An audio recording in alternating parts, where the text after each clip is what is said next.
Welcome to IRT। अपने तमाम देखने और सुनने वालों को हमारा सलाम।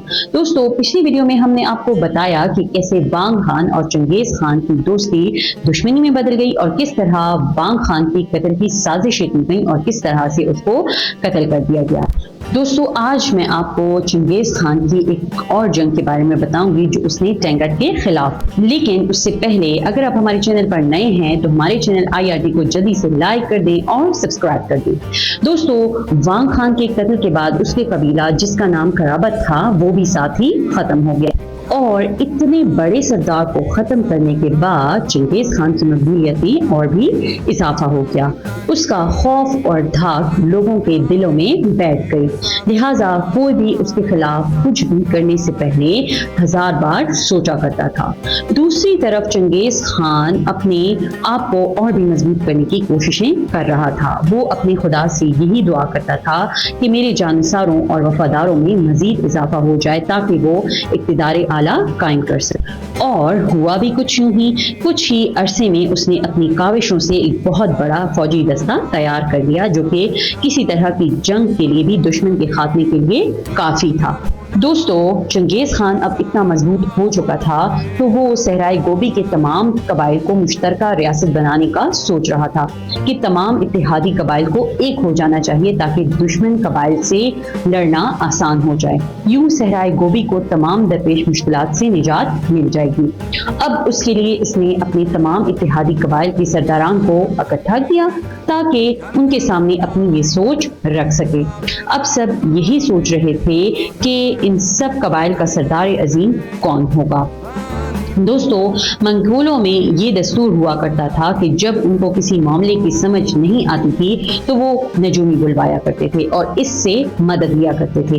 लिहाजा उन्होंने भी ऐसा ही किया। अब जब नजूमी से इस मामले के हवाले से सरदार के चुनाव का पूछा गया तो उसने जो पेशनगोई की और जो निशानियां बनाई सरदार आला के हवाले से वो चंगेज खान की थी। जब बाकी सरदारान ने ये सब सुना तो उनको भी खुशी हुई और ना ही उनको कोई एतराज हुआ क्योंकि चंगेज खान में वो तमाम खुसूसियात शामिल थी जो कि किसी सरदार आला की शख्सियत का हिस्सा होती हैं। लिहाजा चंगेज खान को बतौर सरदार आला मुंतखब कर दिया गया। अब तो चंगेज खान की खुशी की इंतहा न रही क्योंकि उसके बहुत बड़े ख्वाब की तकमील होने जा रही थी।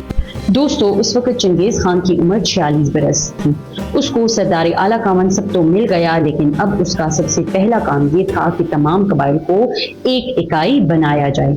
वो इसलिए कि हर कबीले की अपनी रस्म थी, हर कबीले के अपने रिवाज थे और हर कबीला अपने रिवाजों के मुताबिक चलता था। लिहाजा उन सबको एक करना इंतहाई जरूरी था। चनाचा सरदार आला चंगेज खान ने उनके लिए कुछ कवानीन बनाए और उन पर सख्ती से अमल करने को भी कहा। वो कवानीन कुछ यूं थे कि सब लोग एक खुदा की ही इबादत करेंगे और उसके अलावा और किसी की भी इबादत नहीं करेंगे।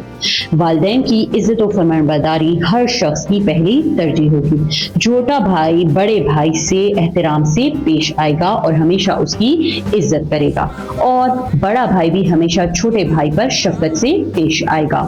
अमीर और गरीब रियासत के लिए एक जैसे होंगे, किसी पर कोई जबर जुल्म इसके मर्तबे के लिहाज से नहीं होगा। शराब को ममनू करार दे दिया गया और चोरी की सजा के तौर पर उस शख्स की गर्दन उड़ा दी जाएगी।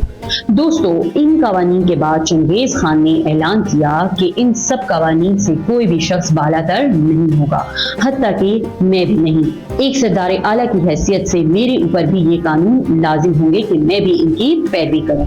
दोस्तों, इस सब के बाद मंगोलों की जिंदगियां बेहतर होना शुरू हो गई। उनकी जिंदगियों में नज़्म व ज़ब्त पैदा हुआ और उनमें कुछ ऐसी खुसूसियात पैदा हुई जिससे वो एक ताकतवर और मजबूत कौम बनकर दुनिया के नक्शे पर उभरे। दोस्तों, चंगेज खान वैसे तो शोहरत पा चुका था लेकिन उसने जिस तरह अपनी रियासत को संभाल रखा था वो भी किसी से ढका छुपा नहीं था। ये सब जब एगोर्स के बादशाह बारचक तक पहुंचा तो वो चंगेज खान से बहुत मुतासिर हुआ।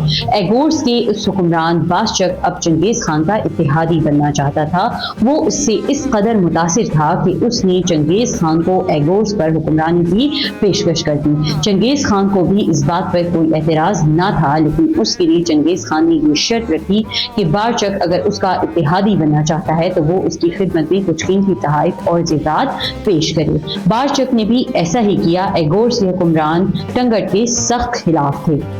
لہٰذا انہوں نے چنگیز خان کے ساتھ اتحاد کر کے یہ فیصلہ کیا کہ وہ بھی اس جنگ کا حصہ بن جائیں۔ اب دونوں بادشاہوں کے درمیان ٹینگٹ کے خلاف مہم کی پیش رفت ہوئی کہ کیسے ان کے خلاف جنگ کی جائے۔ دوستو، ٹینگٹ کے علاقے پر حملے کی ایک بڑی وجہ یہ تھی کہ ٹینگٹ ایک تو انتہائی سرسبز و شاداب علاقہ تھا، زراعت اور مال مویشی ان کے علاقے میں بہت تھے۔ اس کے علاوہ ان کے پاس ایک بہت بڑی فوج تھی جس کی وجہ سے وہ ایک انتہائی مضبوط شہر تھا۔ چونکہ منگولوں کے ابتدائی جنگی حالات کی وجہ سے ان کے جانوروں کے گلے ختم ہو چکے تھے اور باقی مال و زر کو بھی بہت نقصان پہنچا تھا، تو ٹینگٹ اس سب کے لیے ایک بہترین جگہ تھی۔ دوستو، ٹینگٹ کوئی عام علاقہ نہیں تھا، وہ ہر لحاظ سے ایک مضبوط ریاست تھی، تو اس پر حملہ کرنا بہت مشکل امر تھا۔ شروع میں تو چنگیز خان نے ان پر چھوٹے موٹے حملے کروائے جس میں ان کے اونٹ اور کچھ قیمتی اشیاء ہتھیا کر لے جاتے تھے۔ دوستو، چنگیز خان ٹینگٹ اس لیے حاصل کرنا چاہتا تھا کیونکہ ٹینگٹ کا محل وقوع ایسا تھا کہ اس کے تمام راستے چین کے ساتھ جا کر ملتے تھے، لہٰذا وہ اس لیے بھی یہ سب کرنا چاہ رہا تھا کہ ٹینگٹ کے بعد چین کو حاصل کرنا آسان ہوگا۔ دوستو، 1209 میں منگول فوجوں نے ٹینگٹ پر حملہ کیا اور گوبی کے ریتیلے میدانوں سے ٹینگٹ کی طرف بڑھتے چلے گئے۔ ایک دھواں دار جنگ چھڑی۔ ٹینگٹ کی فوج بھی کوئی عام فوج نہ تھی، جیسا کہ پہلے ذکر کیا گیا ہے کہ ٹینگٹ ایک مضبوط فوج کے حامل تھے، لہٰذا دونوں فوجیں ڈٹی رہیں۔ کافی مقابلہ کرنے کے بعد اب منگول فوجیں پیچھے ہٹ گئیں۔ یہ بھی ان کی چال کا ایک حصہ تھا تاکہ ٹینگٹ کی فوج ان کا پیچھا کر کے مورچوں سے نکل آئے اور ان کو مارنا آسان ہو جائے گا۔ ایک طرف جنگ چل رہی تھی تو دوسری طرف چنگیز خان نے ایک بڑے ڈیم کی تعمیر کا حکم دے دیا جس کا مقصد پانی کا ذخیرہ کر کے اس کا منہ شہر کی طرف کرنا تھا۔ اس سب کے نتیجے میں ٹینگٹ کے حکمران نے ایک تیز رفتار قاصد چند بادشاہ جو کہ اس کا گہرا دوست تھا اس کی طرف بھیجا کہ اس کی مدد کی جائے، جس پر چند بادشاہ کے مشیر نے مشورہ دیا کہ ٹینگٹ والوں کی مدد کی جائے، لیکن چند بادشاہ نے اس کی مدد سے انکار کرتے ہوئے کہا کہ دو عظیم قومیں جنگ کر رہی ہیں، اس میں ہمارا ہی فائدہ ہے۔